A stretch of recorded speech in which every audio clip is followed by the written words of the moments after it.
बिस्मिल्लाहिर्रहमानिर्रहीम। आज हमारा आर्टिकल है म्यूचुअल इंडक्शन। म्यूचुअल इंडक्शन क्या है? आपके पास दो कॉइल्स होती हैं।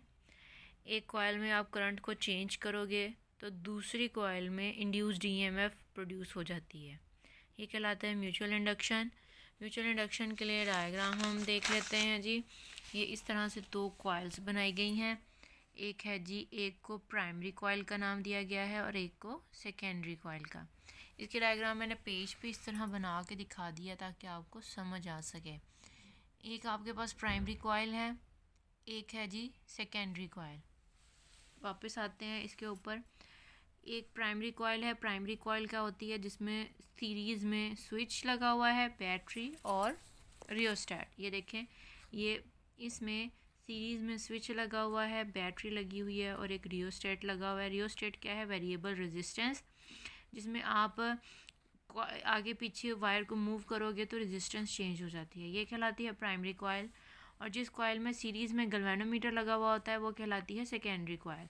आपने क्या करना है कि यहाँ पे इस कनेक्शन को आगे पीछे मूव करेंगे तो आपके पास रेजिस्टेंस में चेंज आएगा। रेजिस्टेंस में चेंज की वजह से यहाँ से जो करंट फ्लो कर रहा है, प्राइमरी करंट का उसने नाम दिया क्योंकि प्राइमरी कॉइल है आपके पास। तो प्राइमरी करंट जो यहाँ से फ्लो कर रहा है उसकी वैल्यू में चेंज आएगा। उसकी वैल्यू में जब चेंज आएगा, मैग्नेटिक फ्लक्स चेंज होगा। मैग्नेटिक फ्लक्स के चेंज होने की वजह से आपके पास गैल्वेनोमीटर फ़ौरन जो है वो उसकी नीडल मूव करेगी और आपको पता चल जाएगा कि यहाँ पे भी एक इंड्यूस्ड ईएमएफ आ गई है। तो आपके पास ये सारा फिनोमेना है, डिस्कस हमने कर लिया। अब आ जाते हैं इसके मैथमेटिकल स्टेप्स की तरफ। हमारे पास मैग्नेटिक फ्लक्स जो आपके पास इंड्यूस्ड ईएमएफ आ रही है सेकेंडरी में, उसको हमने उसके मैग्नेटिक फ्लक्स को रिप्रेजेंट किया है जी फाई एस से। ये चीज़ अगर एक कॉइल में आपके पास जो है वो सेकेंडरी कॉइल में मैग्नेटिक फ्लक्स फाई एस है, फाई के साथ ये सबस्क्रिप्ट में छोटा सा ऐसा आपने लाजमी लिखना है। नहीं लिखोगे तो ये मिस्टेक है आपके पास। मैं आपको यहाँ लिख के दिखा देती हूँ जी। फाई यूँ सबस्क्रिप्ट में एस, और करंट अगर लिखोगे तो आई, और ये चीज़ करंट। ये मैं सिर्फ रिप्रेजेंट करने के लिए आपको बता रही हूँ, आपको समझ आ जाए। तो आपके पास अगर एक कॉइल में मैग्नेटिक फ्लक्स फाई एस है तो total number of coils N S है, तो टोटल फ्लक्स कितना हो जाएगा? N S into phi S. ये चीज़ हम पहले भी डिस्कस कर चुके हैं बहुत दफ़ा। तो हमने फैराडेज लॉ की जो है फैराडेज लॉ लिख दिया यहाँ पे सेकेंडरी कॉइल के लिए। इंड्यूस्ड ईएमएफ है सेकेंडरी कॉइल में, इसको इंड्यूस्ड ईएमएफ को सबस्क्रिप्ट में एस लिख के रिप्रेजेंट किया है। सेकेंडरी कॉइल में minus N S delta phi S over delta T. Faraday's law से हमारे पास ये मैथमेटिकल फॉर्म आ गई है। उसके बाद आगे हम इसको डिस्कस करते हैं।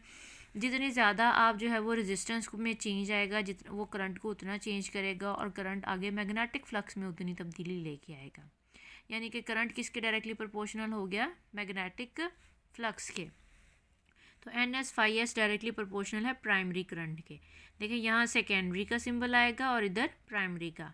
कि सेकेंडरी में जो आपके पास मैग्नेटिक फ्लक्स आ रहा है इंड्यूस्ड ईएमएफ की वजह से, वो डायरेक्टली प्रोपोर्शनल है प्राइमरी करंट के, क्योंकि जितनी ज़्यादा प्राइमरी करंट में चेंज आएगा उतना ज़्यादा यहाँ इंड्यूस्ड ईएमएफ आ जाएगी सेकेंडरी में। तो N S phi S directly proportional है आई पी के। अगर आप लोगों ने लिख दिया N S phi S directly proportional I S के तो वो रॉन्ग है। तो एन एस फाई एस जब आप डायरेक्टली प्रोपोर्शनल का साइन ख़त्म करोगे कांस्टेंट आएगा। वो कांस्टेंट हमने कैपिटल एम से रिप्रेजेंट कर दिया है इनटू आई पी। तो कैपिटल एम अगर हम देखें तो वो N S phi S over I P के इक्वल आ गया। एम जो है वो कांस्टेंट ऑफ प्रोपोर्शनैलिटी है, ये कहलाता है mutual inductance of the two coils. अच्छा जी, हमारे पास एन एस फाई एस ये देखें इक्वल आया है एम आई पी के। तो फैराडेज लॉ में यहाँ पे N S phi S delta को साइड पे कर दें, एन एस फाई एस की वैल्यू पुट कर दें यहाँ से एम आई पी। ये चीज़ हम यहाँ पुट कर देंगे, डेल्टा को साइड पे करके, डेल्टा को साइड पे आपने कर दिया है एन एस फाई एस और इसकी वैल्यू एम आई पी हमने पुट कर दी है। तो एम तो आपके पास कांस्टेंट ऑफ प्रोपोर्शनैलिटी है, इसमें चेंज नहीं आ सकता। तो क्या चेंज है? करंट में आएगा delta I P over delta T. तो सेकेंडरी में इंड्यूस्ड ईएमएफ की वैल्यू क्या आ गई? Minus M delta I P over delta T.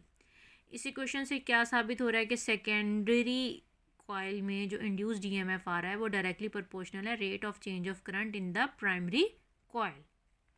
Negative sign क्या शो कर रहा है? नेगेटिव साइन लेंजिस लॉ को शो कर रहा है कि जिस चेंज की वजह से मैग्नेटिक फ्लक्स या इंड्यूस्ड ईएमएफ आ रही है ये उस चेंज को, उस कॉज को हमेशा अपोज करेगा। ये नेगेटिव साइन ये शो कर रहा है, वही जो हमने लेंजिस लॉ में किया था। अब म्यूचुअल इंडक्टेंस जो आपके पास कांस्टेंट है, म्यूचुअल इंडक्टेंस, इसकी डेफिनेशन देखना चाहें तो delta I P over delta T को दूसरी साइड पे ले जाएं तो ये नीचे आ जाएगा E S over delta I P over delta T. Minus का साइन इसने इग्नोर कर दिया क्योंकि ये कांस्टेंट ऑफ प्रोपोर्शनैलिटी है, इसका डायरेक्शन से कोई ताल्लुक नहीं है, तो नेगेटिव साइन तो डायरेक्शन को शो कर रहा है, इसलिए इसने इसकी डेफिनेशन के लिए मैथमेटिकल फॉर्म में नेगेटिव साइन को नहीं लिखा। इसकी डेफिनेशन देख लें अगर यहाँ मैथमेटिकल फॉर्म से ही, तो क्या है? Ratio between the induced EMF in the secondary coil to the rate of change of current in the primary coil। ये म्यूचुअल इंडक्टेंस की डेफिनेशन है। अगर यहीं से हम इसका यूनिट देखना चाहें तो ये इंड्यूस्ड ईएमएफ है, वोल्ट इसका यूनिट है, ये करंट है, टाइम तो आपको पता है ऊपर चला जाएगा तो वोल्ट सेकंड पर एम्पेयर, यहाँ से ये देख लें ये unit volt second per ampere, और टोटल यूनिट को क्या कहते हैं? हेनरी। हेनरी की डेफिनेशन पहले हम कर लेते हैं, फिर मैं आप म्यूचुअल इंडक्टेंस की पहले चलें डिपेंडेंस देख लें। यहाँ पे आपके पास म्यूचुअल इंडक्टेंस की दो डेफिनेशंस दी गई हैं, पहली कर लीजिएगा, दूसरी करने की कोई ज़रूरत नहीं है। म्यूचुअल इंडक्टेंस किस किस चीज़ पे डिपेंड करती है? Number of turns of the coil के, यहाँ पे नंबर ऑफ़ टर्न्स कितनी है। अच्छा जी, इसके अलावा ये किस पे? Area of cross section of coils पे, इनका एरिया क्या है, ये कॉइल्स एक दूसरे से कितना करीब है। देखिए अगर आपने सेकेंडरी कॉइल को बहुत दूर रख दिया तो फिर तो एक टाइम आएगा कि बिल्कुल ही इसका मैग्नेटिक फ्लक्स इसको रीच नहीं कर सकेगा, तो इसमें इंड्यूस्ड ईएमएफ के लिए ज़रूरी है कि ये थोड़ा उसके क्लोज़ हो, लेकिन बहुत क्लोज़ भी नहीं करना कि अटैच ही कर दें। तो आपने इसकी क्लोजनेस पे भी डिपेंड करता है। Nature of the core material जिसके ऊपर आपने ये कॉइल को लपेटा हुआ है उसमें उसका मटेरियल क्या है उस पर डिपेंड कर रहा है।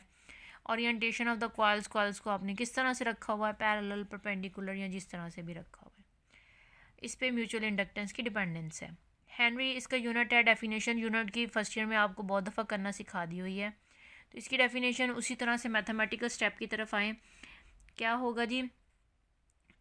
ये है जी, अगर rate of change of current in the primary coil हो जाए जी 1 एम्पेयर पर 1 सेकेंड या पर सेकेंड, 1 एम्पेयर पर सेकेंड के इक्वल आ जाए rate of change of current in the primary coil, तो आपके पास ये यहाँ देखें, if rate of change of current of 1 ampere per second in the primary produces the EMF of 1 volt in the secondary, उसकी वजह से secondary coil में 1 volt की ईएमएफ इंड्यूस हो रही है, तो ये आपके पास क्या हो जाएगा? Equal to 1 Henry.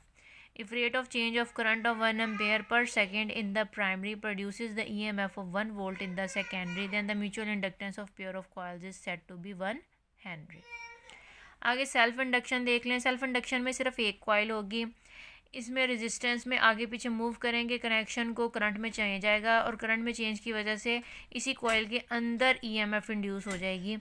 इसको सेल्फ इंड्यूस्ड ईएमएफ बोलते हैं और इस प्रोसेस को नाम देंगे सेल्फ इंडक्शन का। उसी तरह से इसके मैथमेटिकल स्टेप हैं, बस यहाँ एस आपने नहीं लिखना, पी नहीं लिखना, क्योंकि ना सेकेंडरी कॉइल है ना प्राइमरी कॉइल है। N phi directly proportional to I है, यहाँ जो कांस्टेंट आएगा वो एल है, कैपिटल एल है, और इस कांस्टेंट को नाम देंगे आप सेल्फ इंडक्टेंस का। बाकी सारे मैथमेटिकल स्टेप उसी तरह से सेम है। डेफिनेशन भी जैसे म्यूचुअल इंडक्टेंस की थी उसी तरह से सेल्फ इंडक्टेंस की है। Rate of change of induced EMF in the coil to the rate of change of current in the same coil में हो जाएगा। हेनरी की डेफिनेशन भी उसी तरह से है, सेम है आर्टिकल, बस एल का फैक्टर आएगा क्योंकि ये सेल्फ इंडक्टेंस है। नेगेटिव साइन उसी तरह से शो करेगा कि सेल्फ इंड्यूस्ड ईएमएफ जो है वो अपने चेंज को अपोज करेगी, इसीलिए इसको बैक ईएमएफ कहते हैं क्योंकि ये सेम कॉइल में लग रही है। अच्छा जी, ये लेंजिस लॉ के मुताबिक है, अगर करंट इंक्रीज़ करेगा तो सेल्फ इंड्यूस्ड ईएमएफ डिक्रीज़ कर जाएगी, मतलब अपोज करेगा ना चेंज को, जैसे हमने लेंजिस लॉ में देखा था। तो करंट अगर इंक्रीज़ करेगा तो सेल्फ इंड्यूस्ड ईएमएफ डिक्रीज़ करने की कोशिश करेगी करंट को, अगर करंट डिक्रीज़ करेगा तो इंड्यूस्ड ईएमएफ उसको इंक्रीज़ करने की कोशिश करेगी क्योंकि उसने अपनी कॉज को अपोज करना है। अल्टरनेटिंग करंट में जो इंडक्टर है behaves like a resistor, inductor की हम आगे बात करेंगे इंशाल्लाह। जो नेक्स्ट लेक्चर होगा उसमें हम इंडक्टर की बात करेंगे। आप लोगों ने ये दोनों आर्टिकल्स अच्छी तरह से तैयार कर लेने हैं, बहुत इंपॉर्टेंट आर्टिकल्स हैं। Thank you.